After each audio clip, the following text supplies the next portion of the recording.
ჩვენ ვიცით, რომ საკმაოდ ბევრი ფილმი არის ნათარგმნი ქართულ ენაზე, რომელთა თემა არის შობა. და ეს ფილმები საქართველოშიც არის, ასე თუ ისე ყურებადი, რაც ისეთი განწყობებია გადმოცემული, რომ ასე ვთქვათ, სახალისოა მათი ყურება, ხო? თუ შეიძლება ეს სიტყვა გამოვიყენო. სახალისო, ხო, რაღაცა გეხალისება და ძალით რო არ უყურებ, ხო, ამ ფილმებს. ერთ რამეზე მინდა დაგაფიქროთ თუ თქვენ ამაზე არ გიფიქრიათ, ან თუ გიფიქრიათ, აგერ თანაჩამეზიარებით აი ამ ნაფიქრში და ესე იგი ჩემი და თქვენი აზრი ნაფიქრი. უბრალოდ აი ამას დაემთხვევა, რომ ამ ფილმების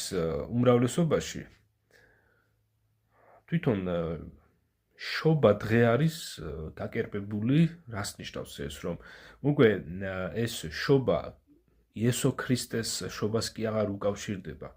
და ამ ფილმებში ეს კი არ არის წარმოჩენილი, რომ იესო ქრისტე ხორციელად დაიბადა ჩვენი ცოდვებისგან გამოსასყიდად, ესე იგი ჩვენს გამოსასყიდად ცოდვებისაგან ეს იყო მისი მიზანი და ეს არის სიხარულის მომტანი, ხო? რეალურად სიხარულის მომტანი ის არის, რომ ესე იგი ქრისტეს შობას მოჰყვა ქრისტეს მიერ ჩვენი გამოსყიდვა ცოდვებისაგან, ხო? ქრისტეს აგერ ჯვარცმა და მისი აღდგომა, რომ ქრისტემ ჩვენი ცოდვები თავის თავზე აიღო, ამის გამო მოკვდა იგი და მესამე დღეს აღდგა მკვდრეთით. და შობას, როდესაც აღნიშნავენ აღნიშნულ ფილმებში ეს პერსონაჟები, უკვე იქ ამოცლილია ეს მთავარი ბირთვი, მთავარი აზრი ამოცლილია და იქ სულ სხვა რაღაცებზია უკვე გაკეთებული აქცენტი, ასე ვთქვათ, ხო, ეს სიტყვა რო გამოვიყენო, აქცენტი გადატანილია სულ სხვა რაღაცაზე და ფილმებიდან ჩანს რა, რომ ესე იგი თვითონ ამ ფილმების პერსონაჟებისთვის ეს დღე არის თვითონ გაკერპებული და აი თვითონ ამ დღეს დაარქვეს უკვე შობა. და ხშირ შემთხვევაში ამ ფილმებში იესო ქრისტეს შესახებ არ არის, ასე ვთქვათ, დამიზნება არ არის, რომ ეს იესო რომ დაიბადა, ჩვენ აი ამას აღვნიშნავთ ამ დღეს. არამედ ამ ფილმებში უფრო მეტად, ასე ვთქვათ, გადმოცემულია სხვადასხვა სასიყვარულო ისტორიები, ქალი და მამაკაცი ერთმანეთს ხვდებიან და ფონად არის გამოყენებული კონკრეტულად აი ეს დღე და ამ დღესთან დაკავშირებული ეს განათებები, ეს განწყობა, ასე ვთქვათ, ამას მოსდევს საახალწლო განწყობაც, რა თქმა უნდა, ეს ნაძვისხე, ეგრეთ წოდებული სანტა კლაუსი, იქით და აქეთ თოვლის პაპა, თოვლის ბაბუა იგივე და თვითონ ის მთავარი აზრი, რის გამოც, ვთქვათ, შეიძლება ავღნიშნოთ თუნდაც ამ დროს ქრისტეს შობა, ეს მთავარი აზრი ამოცლილია და რომ დავაკვირდებით ჩვენ აი ეს პატარა ბავშვები, რომლებიც ამ გარემოში იზრდებიან, ეს პატარა ბავშვები ამ პატარა ბავშვებმა უკვე აღარ იციან კონკრეტულად ეს შობა რატომ არის დადგენილი, ხო, აი კონკრეტულად ამ დღეს შობას რატო ეძახიან და მათთვის ეს გაუგებარი იქნება და უფრო ეს ასე ვთქვათ, ბავშვები დინებას მიჰყვებიან, თავიანთ ოჯახის წევრებს რო ხედავენ, მათგან არ მოდის ეს ინფორმაცია, რომ აი ჩვენ იმიტომ აღვნიშნავთ ამ დღეს ქრისტეს შობას, რომ აი ჩვენი მაცოცხლებელი, ესე იგი ჩვენი მაცხოვარი იესო ქრისტე დაიბადა. ეხლა მე მინდა ამასთან დაკავშირებით ვისაუბრო კონკრეტულად აი ღმერთი რას გველაპარაკება თავისი წმინდა წერილის მეშვეობით, ბიბლიის მეშვეობით რა ინფორმაციას გადმოგცემს შობასთან დაკავშირებით, ესე იგი ქრისტეს შობასთან დაკავშირებით. შეიძლება ესეც ბევრმა არ იცოდეს, ვისაც ბიბლიასთან არ აქვს ურთიერთობა, მათ არ იციან ეს. ასევე ვისაც ბიბლიასთან ასე თუ ისე აქვს ურთიერთობა, შეიძლება მათმა გარკვეულმა ნაწილმაც კი არ იცოდეს ეს, რომ იესო ქრისტეს დაბადებასთან დაკავშირებით პირველი აღთქმა დადებული იყო ედემის ბაღშივე. და ეს ამბავი ჩაწერილია ბიბლიის პირველივე წიგნში, დაბადებაში. ჯერ კიდევ სანამ ადამი და ევა გამოიდევნებოდნენ ედემის ბაღიდან, მანამდე, ცოტა ხნით ადრე,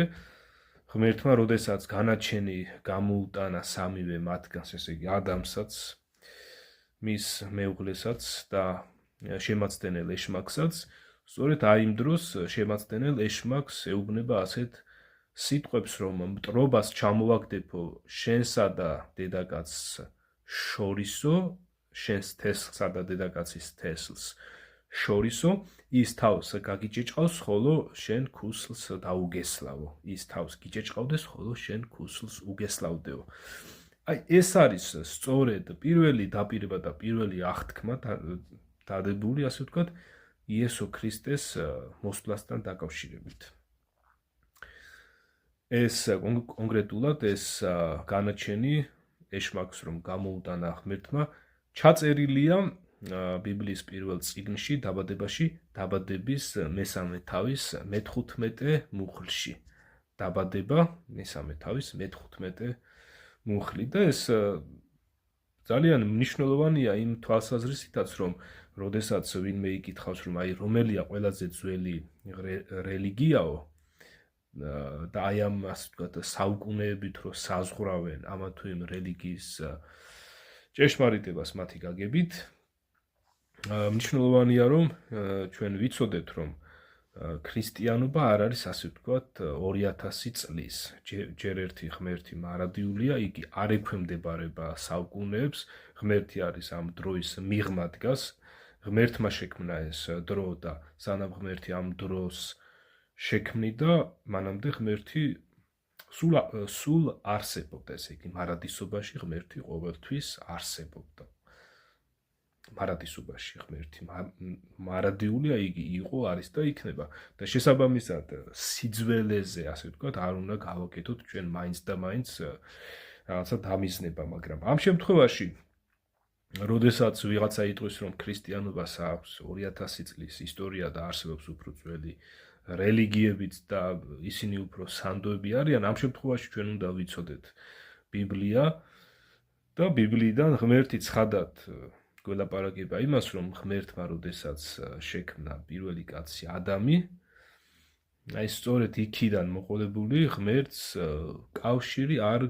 გაუწყვეტია თავის ქმნილებასთან. მიუხედავად აი იმისა, რომ ადამმა დაარღვია ღმერთის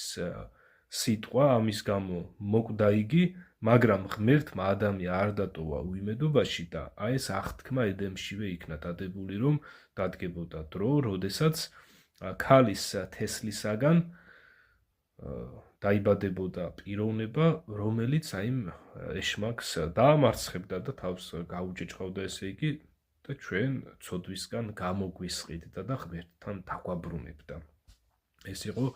პირველი დაპირება იესო ქრისტეს მოსვლაზე. ესე იგი, რა გამოდის, თუ ჩვენ საუკუნეებით გამსაზღვრავთ, ასე ვთქვათ,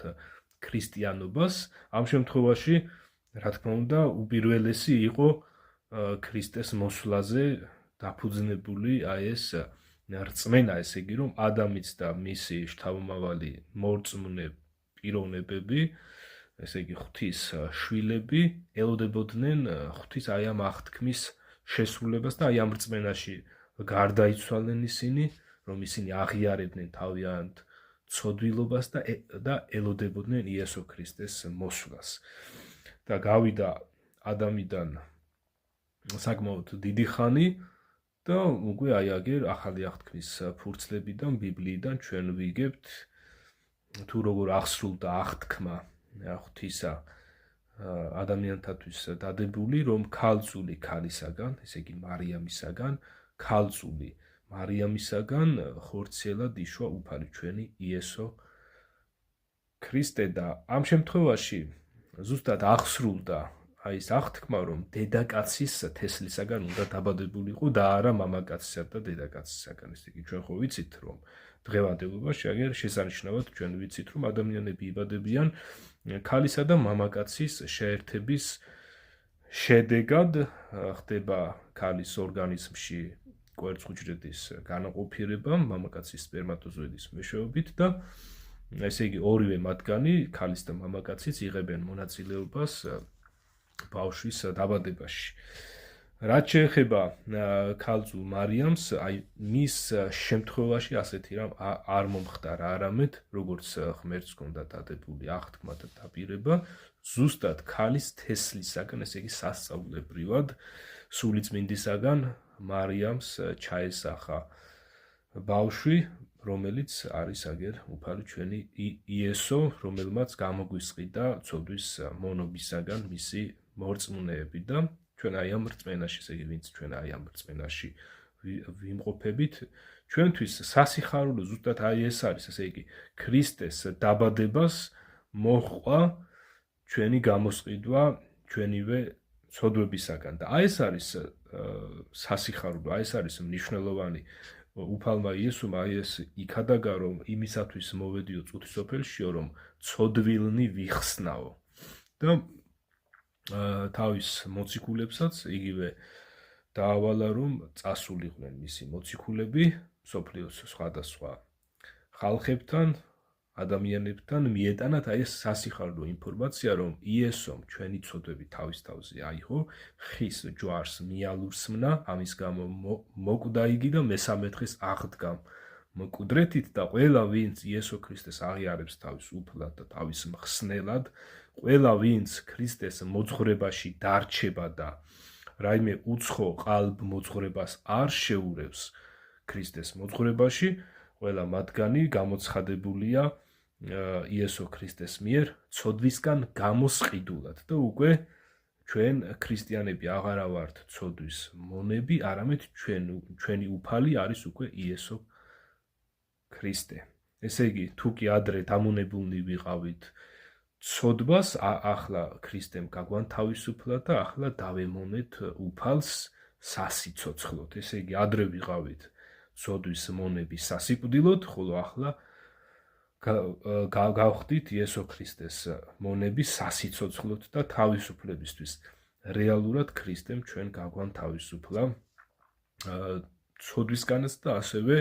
წუთისოფელთან მიჯაჭვულობისგანაც. აი ეს არის სასიხარულო ამბავი, სასიხარულო ესე იგი ქრისტეს შობას რა მოჰყვა